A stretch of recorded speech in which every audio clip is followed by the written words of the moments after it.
Hello, et vous les amis, salut, c'est Sébastien sur Xolia, en YouTube et www.xolia.fr. Alors aujourd'hui, sur la chaîne Info Multimédia, on va parler de se libérer. Et alors, en fait, beaucoup, se disent, tiens, on va se libérer, par exemple, de monsieur Google. On va se libérer des GAFAM. On va se libérer de Windows et de monsieur Microsoft. Donc, pour passer, par exemple, sur Linux, qui est le système libre par excellence. Mais se libérer du monde numérique et des réseaux sociaux est une nécessité contemporaine. Ben oui, parce que se libérer, c'est bien joli, mais parfois, il est sympathique de pouvoir se libérer du monde numérique et des réseaux sociaux. Moi, j'en connais pas mal qui ont saturé dans le domaine et qui, à un moment donné, se sont libérés, éloignés de tout ça, et puis après, qui sont revenus petit à petit, mais sans trop y revenir à fond. Et quelque part, dans notre société actuelle, le monde numérique et les réseaux sociaux, faut dire ce qui est, occupent une place prépondérante.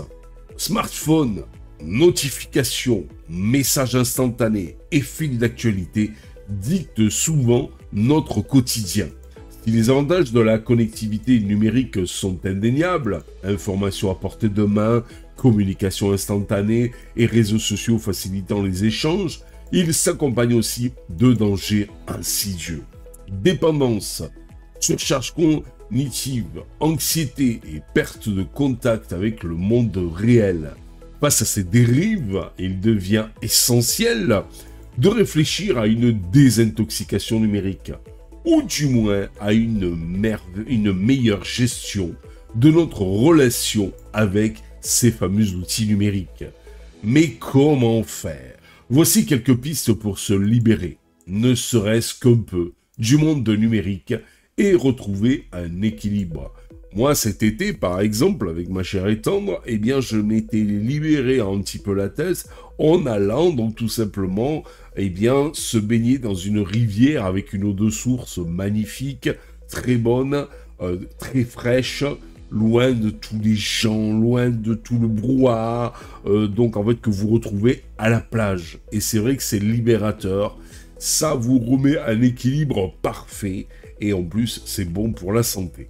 Donc, pour commencer, il faut reconnaître les signes de la surcharge numérique. La première étape vers une détox numérique consiste à prendre conscience des effets néfastes que le monde numérique peut avoir sur nous. Sommes-nous devenus des esclaves de nos appareils? Les signes sont nombreux. Difficulté à se concentrer, fatigue mentale, procrastination, anxiété due à la comparaison constante sur les réseaux sociaux, voire une insomnie provoquée par une exposition prolongée aux écrans avant de se coucher. Et c'est vrai qu'il y a aussi un truc assez phénoménal, c'est que maintenant, pour faire de l'audience, les médias mainstream sont prêts à tout, mais à tout, les scènes catastrophes pour pouvoir donc vous capter votre attention, faire de l'audience et automatiquement faire de la monnaie.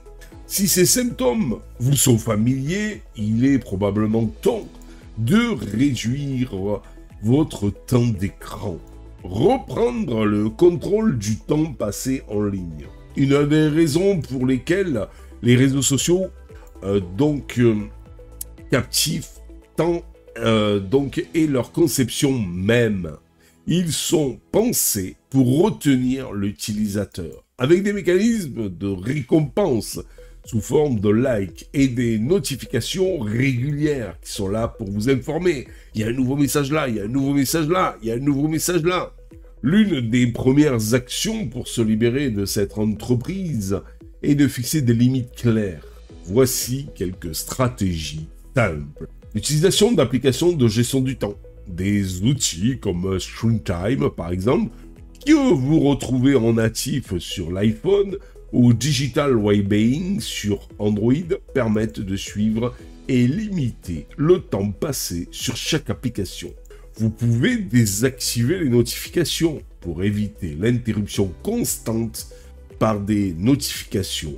Désactiver celles qui ne sont pas essentielles. Cela vous vous aidera à ne pas vérifier constamment votre téléphone, votre smartwatch. Oui, qui c'est qui m'a laissé un message? Oui, qui c'est qui a laissé un message? Oui, qui c'est qui a donné telle information? Oh, ça y est, il y a une nouvelle info. Ah, je vais absolument aller la voir. Etc., etc. Définir des horaires de plage sans écran, s'imposer des moments précis dans la journée où l'on se déconnecte totalement, le matin au réveil, pendant les repas ou avant de dormir, permet de retrouver une certaine sérénité.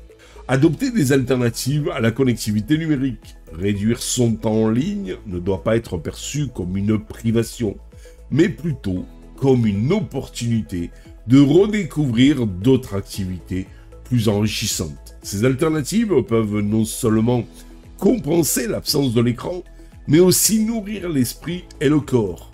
Quelques exemples. La lecture. Remplacer le scrolling infini des réseaux sociaux par la lecture d'un bon livre. La lecture permet de s'évader souvent, de développer l'imagination et de s'immerger dans des idées nouvelles. Et surtout, vous ne fixez pas un écran, vous n'avez pas cette fameuse lumière bleue qui vous dit qu'il faut toujours rester éveillé dans votre cerveau et vous pouvez par exemple, endormir sereinement. Activité physique. Il faut sortir, marcher, courir ou pratiquer une activité sportive permet de se reconnecter à son corps et de se détendre mentalement. Les loisirs créatifs, la peinture, écrire, jouer d'un instrument de musique ou jardiner sont autant de moyens de se ressourcer en dehors du monde numérique. Réapprendre à vivre l'instant présent. Les réseaux sociaux nous incitent souvent à vivre à travers l'écran, sur la photographie, sur le partage, sur l'attente des réactions. Cette habitude nous éloigne de la réalité immédiate, nous pousse à vivre pour l'approbation des autres plutôt que pour nous-mêmes.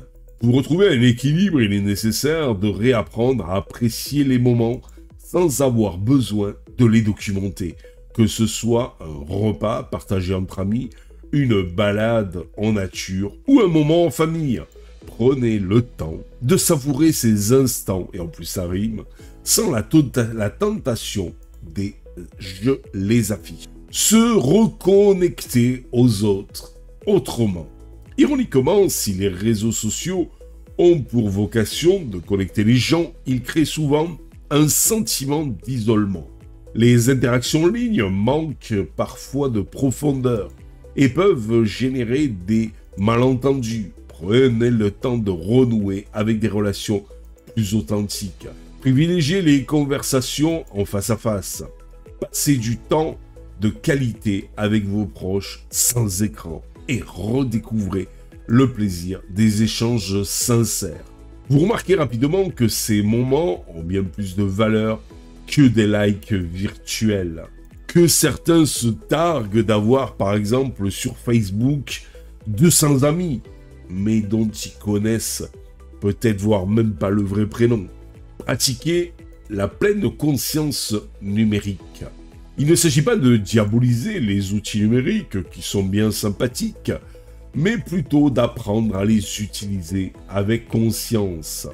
La pleine conscience numérique appliquée à l'usage consiste à être attentif à la manière dont on réagit avec nos appareils et nos réseaux.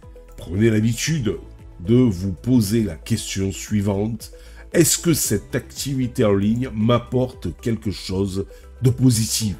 Si la réponse n'est pas, il peut être temps de fermer l'application et de passer à un autre choix.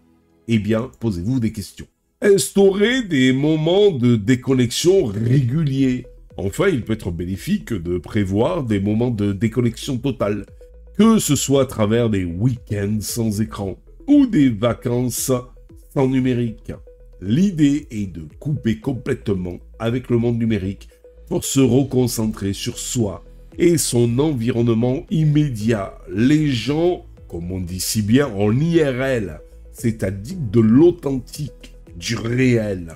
Ces moments peuvent sembler difficiles à instaurer au départ, mais ils apportent souvent un sentiment de liberté et de renouveau. Pour conclure cette vidéo, se libérer du monde numérique et des réseaux sociaux, n'implique pas une rupture totale avec ces outils, ça je vous le dis, mais plutôt une utilisation plus raisonnée et consciencieuse du numérique. En adoptant des habitudes saines, en réapprenant à apprécier la vie réelle, les beautés de la nature et en privilégiant les relations authentiques avec vos amis autour de vous, mais pas dans le monde du numérique, dans le monde réel, eh bien, avec tout ça, nous pouvons retrouver un équilibre et ainsi éviter les pièges d'une connectivité excessive. Le défi est de taille, mais les bienfaits sur le bien-être mental, émotionnel et physique en valent largement, mais largement la peine. Pour finir, il faut savoir à un moment donné déconnecter pour mieux se reconnecter après. J'espère que vous avez aimé cette vidéo, ce petit message que je vous ai passé à travers cette vidéo. N'oubliez pas le petit pouce en l'air, n'oubliez pas de vous abonner pour nous encourager dans cette belle aventure multimédia. Sur ces mots, je vous dis ciao les amis et je vous dis à bientôt pour de nouvelles vidéos. Si vous avez aimé cette vidéo, abonnez-vous, mettez un pouce en l'air et partagez cette vidéo. Merci, cela fait toujours plaisir.